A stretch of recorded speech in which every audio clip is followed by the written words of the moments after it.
What is up, Coach Emma here, and welcome back to the Fit Habit Life podcast, where we cut through the noise, talk real health and fitness, sustainable fat loss, and habits that actually work.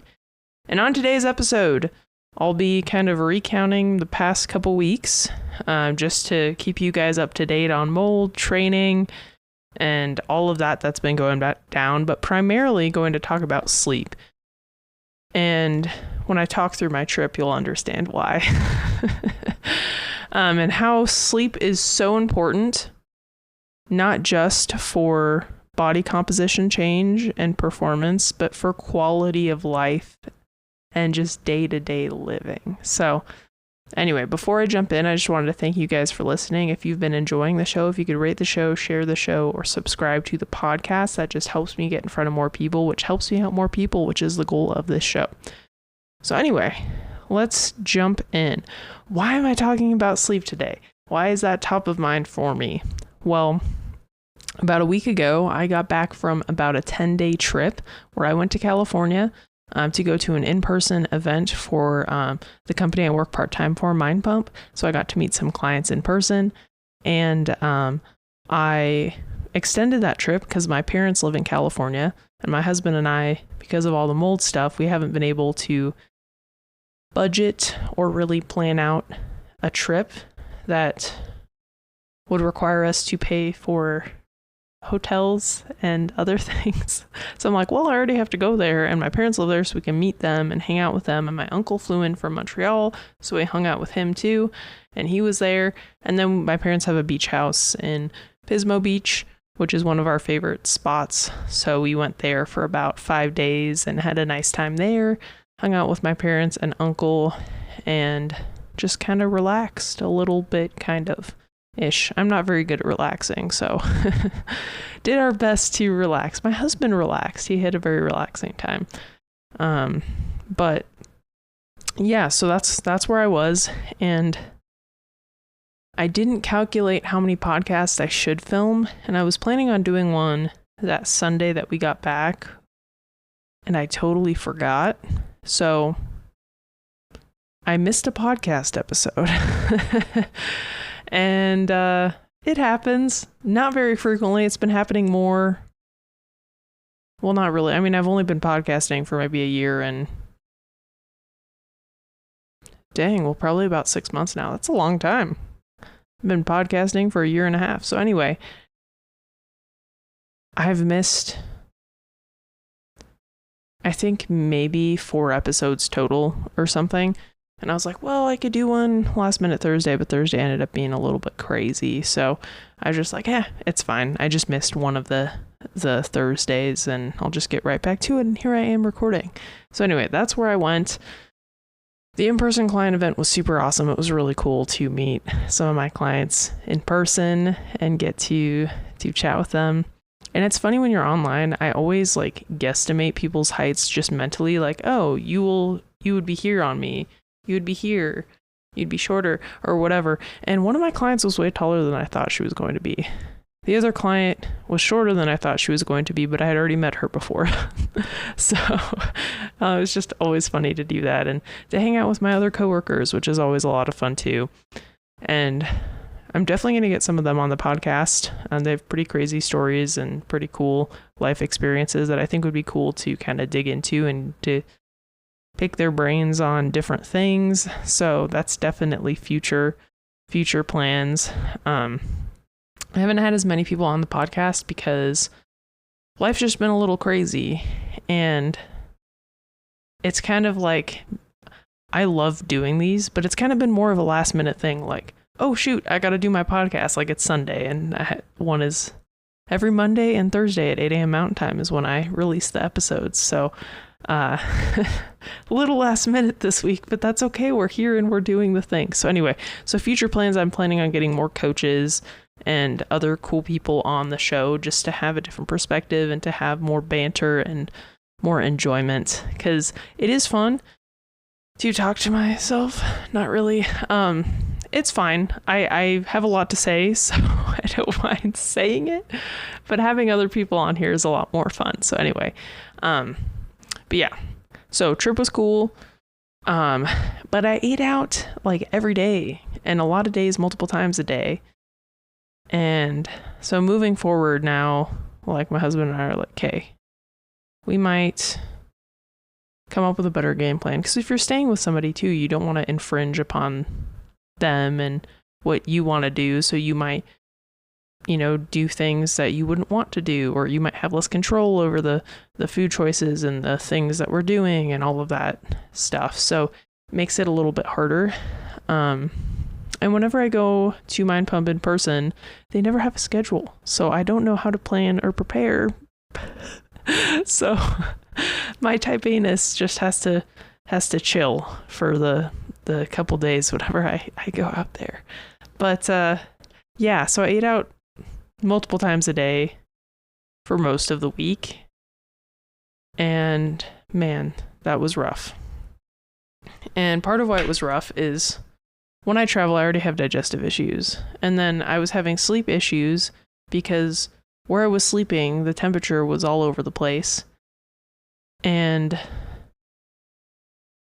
yeah, so I didn't sleep well. My digestion was terrible, which was partly from travel, partly from the trip. I was on a mold protocol, so I was just feeling really terrible because we're still going through that process. And so for those of you who haven't maybe listened to me before or heard what the protocol entails, but basically, I take a bunch of antimicrobials, but my body the antimicrobials kill the toxins, but my body has to process the toxins. So I need to sweat and have regular bowel movements because those are part of the ways that your body gets rid of junk out of the body, right? So like sweating, urine, bowel movements. Yeah, and staying hydrated was harder too. Staying hydrated was tough. Eating my normal amount of fiber was tough. Eating better quality foods was tough. Stress because of poor sleep and just travel stress screwed up my digestion. So anyway, basically I was feeling really rough. And I have the Ragnar event, so I'm like, well, I still got to do my training. I definitely made adjustments, and my intensity in the gym was not there. I mean, I couldn't push. The other weird thing, I really struggled to get carbs in because I wasn't preparing most of my food. And when you go out to eat, people are like, oh, it's high in carbs. And it's like, no. It's high in fat. Like going out to eat is extremely high. Those meals are extremely high in fat. So if you're tracking your macros at all and you're tracking the meals out that you have, the carb intake's not that high. And for me right now, depending on the day, I have to eat close to 500 grams of carbs if I'm doubling up running and lifting on the same day. And that's like almost impossible to get at a restaurant unless you're literally eating the basket of bread and maybe getting pasta and saying no sauce and no oil and no butter. Because all the other stuff has oil and butter and fat. So anyway, it was really hard to get enough carbs. Sleep was terrible, so my energy levels were terrible. My digestion was super off. So that impacted my sleep and how I felt and my ability to perform. And the nights that I got the best sleep were when I had a beer, which is absolutely insane because those of you who don't know, I always talk about how terrible I feel whenever I drink. So anyway, so on the health perspective, trip was suboptimal. It was a lot of fun. I did a lot of cool stuff. Got to run with some teammates, got some cool trail runs in, got some nice time on the beach. The water was contaminated with weird bacteria, so we didn't actually go in the water.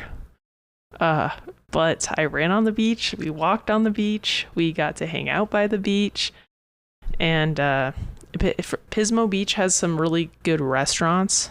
And so for context, the beer that I had was, there's a brewery there that's like a microbrewery, and they brew these really cool beers. Anyway, so it's not like I'm having a Coors Light or something. It's like, no, this is a cool fancy Belgium style dark ale that this tiny brewery came up with that they don't sell in stores. So usually I have at least one when I'm down there, but we had it twice and it was so worth it. And they pickle their own vegetables and it's so good. They do these pickled beets and pickled fennel, and I need to figure out how to make it. I mean, it's just insane. So anyway, that being said, really good food, a little too much good food. But I was like, man, I'm walking close to 20,000 steps a day. I was still getting my training sessions in, lifting and running. So I'm like, well, I need to eat, and my digestion's off. But I know if I don't eat anything or not enough, like I'm going to feel really terrible the next day. So partly how I justified some of the pizza and pasta that I ate. But anyway, so that was my trip. And the reason I wanted to talk about sleep today is, man, that really impacted my recovery. Like, it was insane how rough my body felt and how poor my recovery was. And I think part of that is sleep, right? Not getting enough sleep, not getting enough good quality sleep, really. Because I was in bed maybe 10:30, maybe latest. And I'd sleep until 6. So almost in bed for over 8 hours for most days. And I just felt terrible. My body was tight and sore. Recovery just wasn't there. And part of it was carbs. Like I said, it was really hard to get enough carbohydrates in my diet. And so that's super important for performance and fueling training and fueling running. So I didn't have that. I even packed some stuff, but still, like some gels and gummies. It's just hard. It's just hard to get carbs in if you're eating out all the time, which is funny because that's what most people tend to connect to, like, oh, this food's going to make you fat because it's high in carbs. It's like, no, it's high in calories because it has refined carbohydrates and a lot of fat. Fat is 9 calories per gram. Carbs are about 4. So when you think about it from that perspective, it's like, oh, same like palm-sized portion of fat versus carbs is going to have 2.5 more calories, 2.25 times more calories than the palm-sized portion of carbs. Think about that. But anyway, yeah. So recovery was terrible, and I don't think that I sleep that well. I mean, but after that trip, I'm like, I get great quality sleep at home. And there's for a couple reasons. So I'm gonna talk through like what I do at home that definitely helps my sleep quality, and what really impacted my sleep quality on the trip.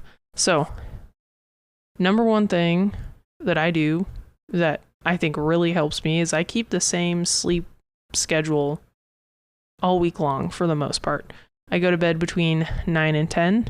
I wake up around 5, sometimes a little bit earlier, but I'm not waking up earlier because I'm like, anyway, I've woken up at 3 with hormonal issues, and part of that was due to the mold toxicity, but I didn't realize that at the time.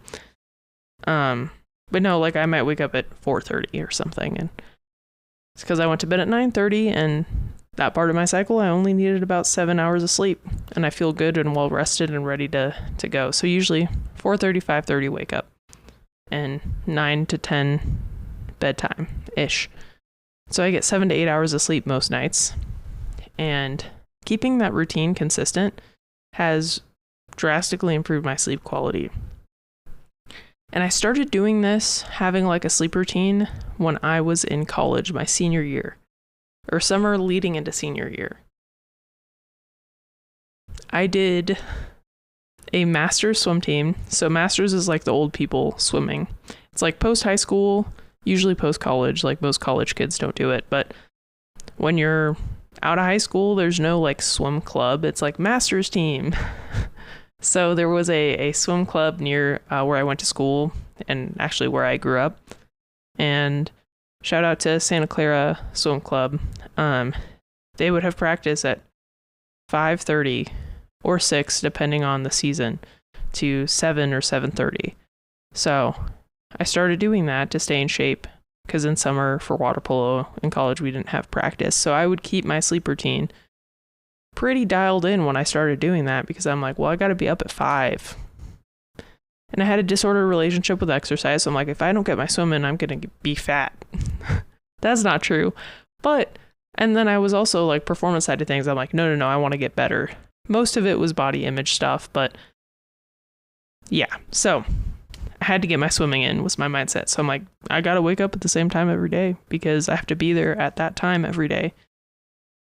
And it was Monday through Friday. And then I would just kind of keep that routine. And on the weekends, I would trail run or hike or lift. I never took a day off. I don't recommend that now. Today's a rest day for me, and Friday was a rest day. I did 2 rest days this week because my legs needed it for a whole nother issue that I'll probably talk about another time.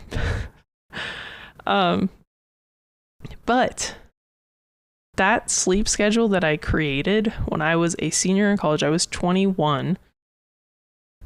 I've kind of kept it for most of my adult life. I kind of shifted it a little bit here and there, but for about 7 years, I've had the same sleep schedule and routine. And since doing that, my quality of sleep has been so much better because my body's used to it. It knows bedtime. So it'll optimize for that. It's like, let's get the most out of these sleep hours. When it's getting close to 9, I start to get sleepy and I look at my watch and I'm like, it's bedtime. My husband's like, no, it's not. I'm like, yeah, it is. It's 9. And sometimes he takes a little bit longer to get to bed than I do. But once I hit the pillow, usually I'm out. And yesterday specifically, I did a run, hike. So I walked the incline and then ran the straights and the downhill. And then I did my lower body lift that I couldn't do on Friday. And I was tired. I ate a lot, but still, I was really tired. I couldn't fit more food in my tummy. So my legs are a little sore today. But today's a full rest day and I'm still eating lots of carbs. So we'll be good. But anyway, so my head hit the pillow and I was out.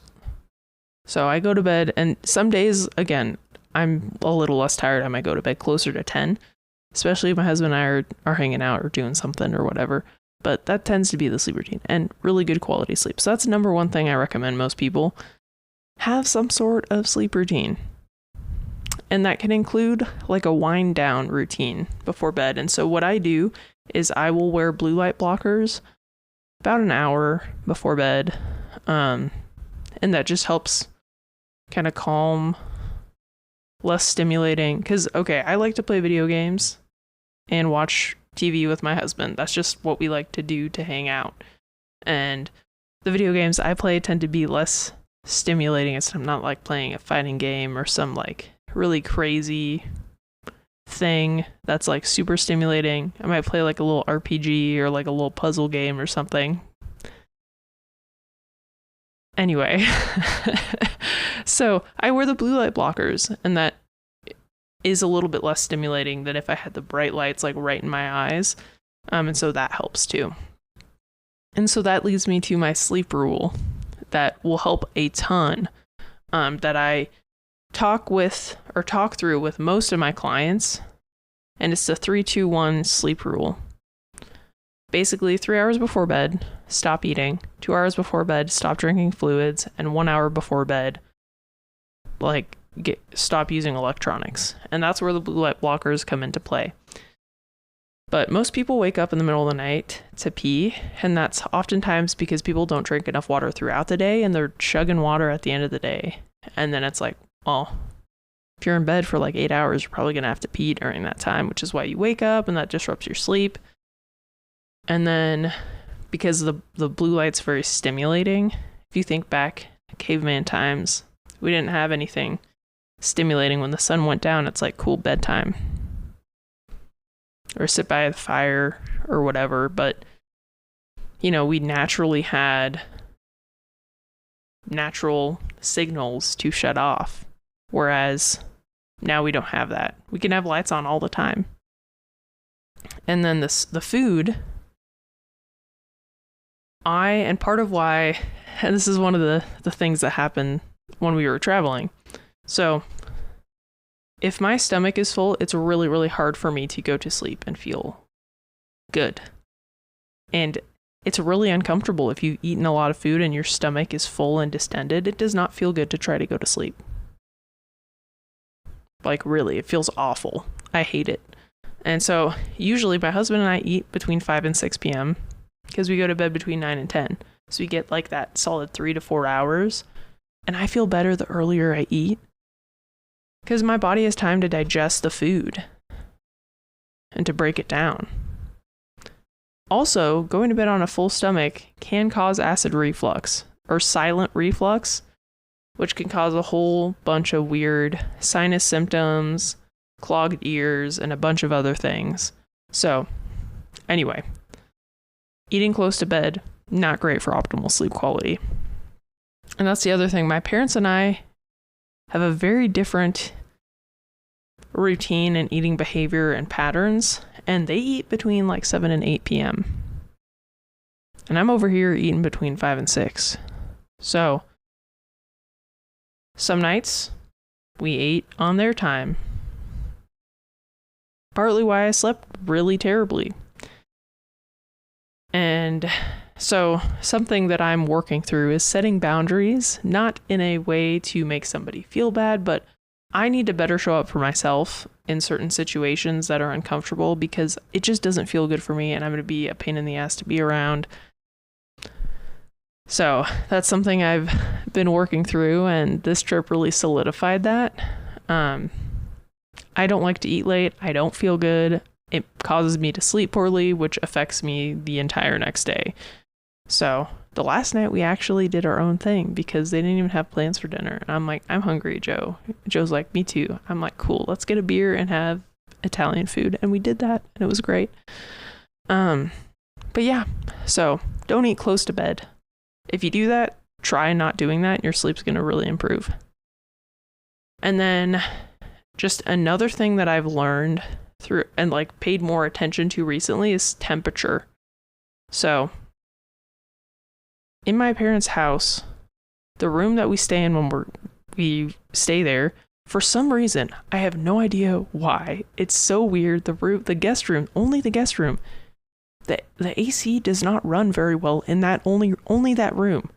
So in the morning, I'd get up and I'd go out in the hallway. I'd be cold, but the whole night I'm like sweating and it's like way too hot and it doesn't make any sense. So I don't know why that is. If you run an HVAC company, if you could figure that out, let me know so I can tell them. That'd be cool. But yeah, temperature really affects sleep. So most people do better in about 65 to 70 degrees. We get better sleep quality when our temperature is cooled down. I don't remember why. I just know from personal experience that is a fact. So if your house is really hot, maybe open the windows, get a fan, get a fancy bed cooling system. That'll drastically improve your sleep quality. And trust me, it makes a huge impact. When we got home, I slept so much better. And our house, like, we keep it at about 75. But, I'm so glad. It felt like it would get to like 80. My husband is like a space heater, so that doesn't help. And the AC wasn't running. We even left the window open and it didn't really feel like it did that much. So temperature, really important. And then this is the one that's harder to change for a lot of people. Caffeine. Caffeine is not good for sleep quality if you're having it close to bedtime. And everybody's caffeine half-life is different. So some people can have caffeine like 5 hours before bed and have no sleep problems. But some people need, like 12 plus hours for their body to break down caffeine and get it out of their system to where it's not affecting their sleep. So this is kind of you need to kind of feel it out sort of thing. Because everybody's body metabolizes things differently. But generally speaking, I recommend not having caffeine afternoon, or if you want to push it, like after 2. So that's kind of the tip. And if you're like having caffeine before bed now, just slowly start to move that forward.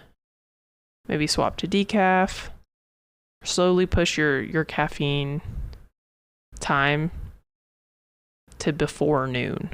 And you'll notice a huge impact. Whenever I have a client that does it, they're like, whoa. And I'm like, I know.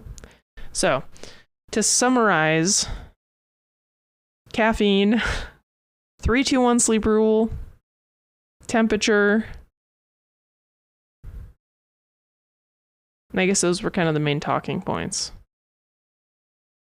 But anyway, sleep affects not only your performance, and that was the biggest thing, like my body just wasn't recovering well. It not only impacts your performance, but it impacts your ability to lose body fat as opposed to muscle tissue.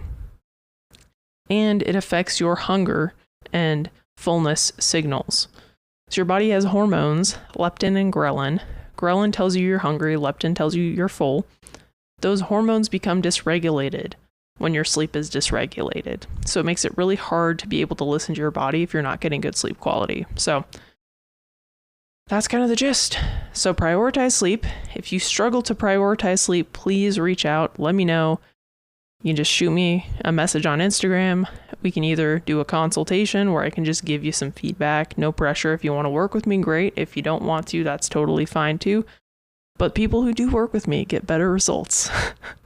But if you're like, hey, you know what? I know I need to work on this and I need accountability. Again, just shoot me a message. We can do a phone call or we can just start you right away. So that is that. But don't sleep on sleep. It's super important, and hope you guys have a great rest of your day. Peace.